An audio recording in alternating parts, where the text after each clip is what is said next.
The New York Knicks can offer Jalen Brunson a 4-year, $157 million extension this Friday, and he is considering signing it reportedly. If Brunson decides not to sign it, he can sign a 5-year, $269 million contract extension next summer.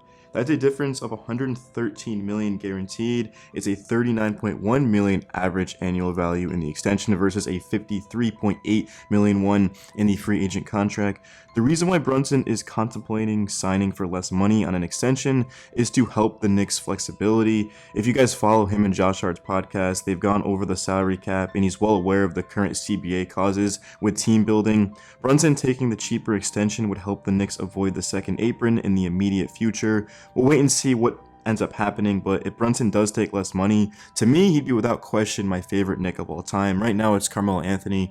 Brunson, even if he does take that bigger one, still probably will end up being that because, man, this guy's just changed everything.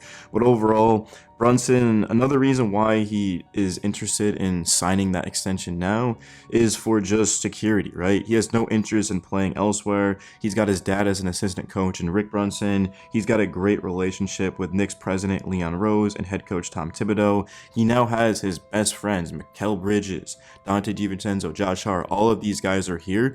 So Brunson takes the contract. Not only is he playing with his best friends, guys that he has a lot of respect for, an organization that he has a lot of respect for, but another thing is that he's going to help those guys get paid, right? Julius Randle needs a new contract next season. Bridges is a free agent in 2 years. And Brunson is a smaller guard, so there is risk of an injury always, especially with how hard and physically he plays. So if he ends up taking the extension now, he gets security with the Knicks, he gets $157 million, and he helps his boys get paid. It just seems like the perfect situation. Brunson also is clearly not a selfish type of guy, and I wouldn't even say that getting your worth is selfish, but the Knicks right now just really can't afford to pay that because they're going to be in serious trouble being able to balance out the roster. Like right now, the Knicks are having trouble even. They weren't able to bring back Isaiah Hartenstein. They're having trouble bringing in a center, yet alone if Brunson ends up making, over $50 million annually. So yeah, it's just an amazing thing for him to do. A lot of players don't do that. They don't like taking pay cuts, but Brunson clearly has one thing on his mind, and that's to win a championship. So kudos to him. Yeah, Mitchell Robinson's another guy that I didn't even mention that's going to need a new contract next season. OG just signed for $212.5 million. Josh Hart and Donte DiVincenzo are making 8 figures as well. They're under contract. The Knicks just don't have a lot of flexibility. They've built the best roster that they've had in decades, but it's come at the expense of the real question is, are the Knicks going to be able to afford these guys long term? They can right now, but for the future. So yeah, Brunson will have a decision to make on July 12th. The Knicks are going to offer him a 4-year, $157 million contract with their fingers crossed.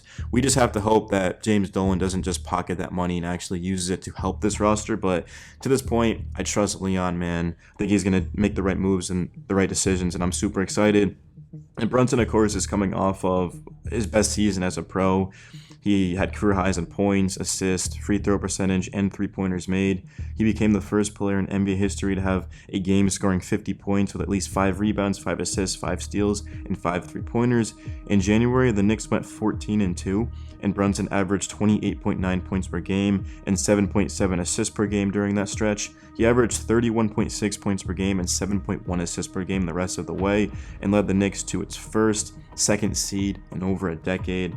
The craziest thing is that Brunson was lighting up the stat sheet while facing double teams, hard hedges, sideline traps, and more. He was named to his first All-Star game in February, and he ended up finishing the season averaging 28.7 points per game and 6.7 assists per game. He was 4th in MVP voting and made the All-NBA second team. I'll never understand how that makes sense. You're a top 5 MVP candidate, but you're not All-NBA first team. Jason Tatum ended up getting over him.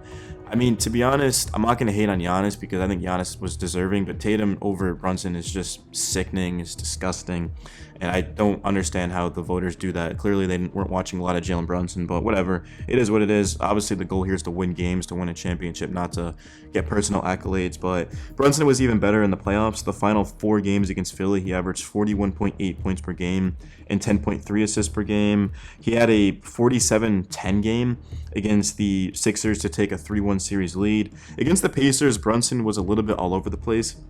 He had a 43-point game and a 44-point game, but a couple of those games just were not the greatest. He left one with an injury, came back in the second half and did play well, but a lot of it was just fatigue. It was the Knicks not having a lot of bodies out there as well, so you can't really be too mad at Brunson. I mean, Indiana was a team that was a lot fresher, and clearly they had an answer for Brunson at times. I mean, Nembhard didn't really do the greatest job, but they would put Naismith on him, and TJ McConnell I thought did a hell of a job. So Indiana was just fresher. They had fresh legs, and that goes a long way in the playoffs. I mean, Brunson had been carrying the Knicks, putting them on his back the entire season. But looking at the Knicks, they haven't won a championship since 1973, and this fan base is hungry, man. I mean, I want a championship so bad.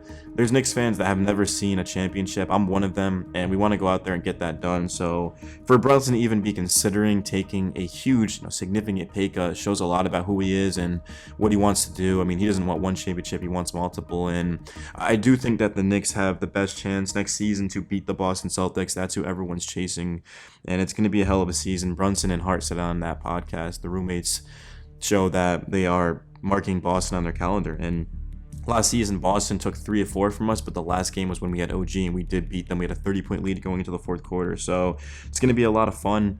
Looking at Julius Randle, he doesn't get the respect that he deserves. He had a slow 15 games to start the season, but if you look at the 31 games before the injury, he averaged 26, 9, and 5, shot over 51% from the field, 33% from 3, 83% from the free throw line, 61% true shooting over that 31 game stretch.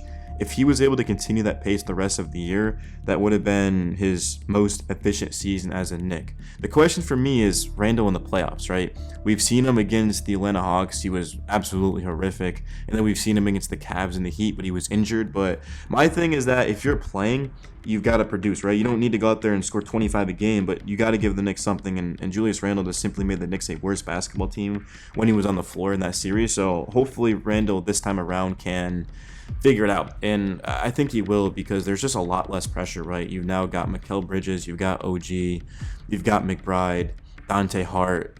There's just no excuse, right? And Randle, if he does have a huge season, he's going to get a huge extension, and I just don't see a world where the Knicks can pay Brunson, pay Randle, pay Bridges. They're already paying OG. We know Josh Hart and Dante make over 10 million annually. So yeah, this is it. This is a huge season for the Knicks. If the Knicks win the championship this year, it would just take a lot of stress off of our shoulders, but that's if they do. It's going to be very difficult, but I think they put themselves in a great situation to do that.